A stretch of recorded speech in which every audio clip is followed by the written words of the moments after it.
Assalamualaikum warahmatullahi wabarakatuh. Hai semua, selamat Hari Guru kepada semua guru yang kami sayangi. Hari ini, saya dan Tasnim nak tunjuk satu demo gubahan bunga yang sangat kreatif dan unik sebagai hadiah meja untuk cikgu kita. Kita nak buat gubahan bunga tumpah cangkir melayang. Wah, nampak macam magic kan? Cangkir atau cawan tu macam melayang di udara dan bunga tumpah ke atas piring. Susahlah nak buat ni, Dina. Tak susah mana pun Tasnim. Teknik dia senang je. Jom kita tengok bahan-bahan dia dulu.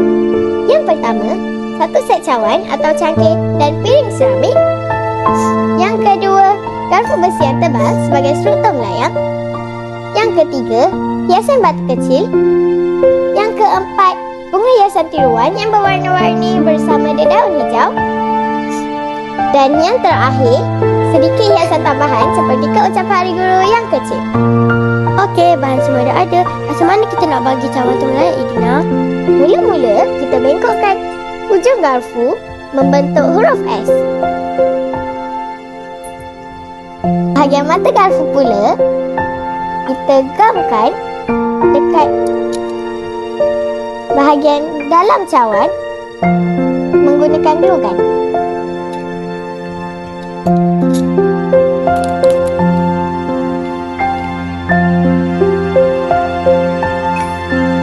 Bahagian pemegang garpu pula, kita gamkan kuat-kuat dekat tengah-tengah piring menggunakan glue gun. Sebelum tu, kita boleh tampalkan double tape dekat bahagian pemegang garpu.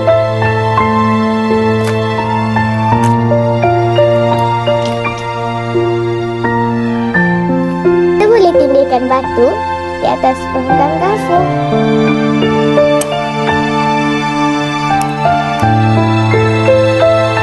Patutlah jadi garpu tu yang jadi tiap bahan cawan supaya nampak terapung dan condong ke bawah seolah-olah tengah tumpahkan air. Bijak lawan Dina. Saya memang bijak pun. Betul tu. Sekarang nampak tak garpu besi kat tengah-tengah tu? Kita akan sorokkan dia. Caranya kita mula gamkan bunga tiruan dan daun hijau di bahagian garpu. Nak sembung ni ada teknik ke? Untuk nampakkan satu tumpah yang cantik, kita menggunakan bunga yang agak padat di bahagian aliran turun. Setelah sampai ke piring, kita kembangkan bunga tu dengan bunga yang lebih besar dan daun hijau di sekelilingnya.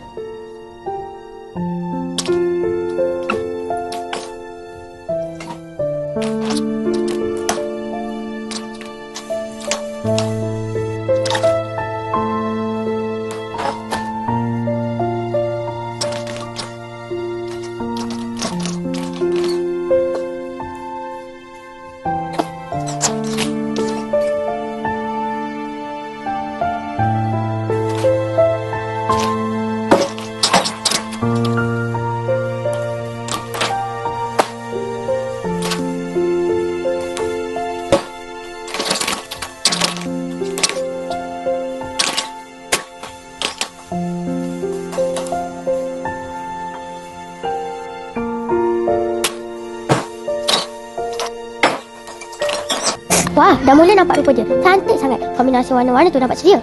Tapi memandangkan tema kita Hari Guru, ada apa-apa sentuhan khas ke? Mestilah ada. Kita boleh tambahkan ucapan Hari Guru di celah-celah bunga di atas piring. Kita boleh tulis, Selamat Hari Guru. Terima kasih cikgu. Tada, dah siap. Gubahan bunga tumpah cangkir melayang eksklusif untuk cikgu kesayangan kita. Senang, kreatif dan pastinya cikgu akan tersenyum bila letak kat meja guru. Selamat mencuba semua dan selamat Hari Guru. Terima kasih cikgu.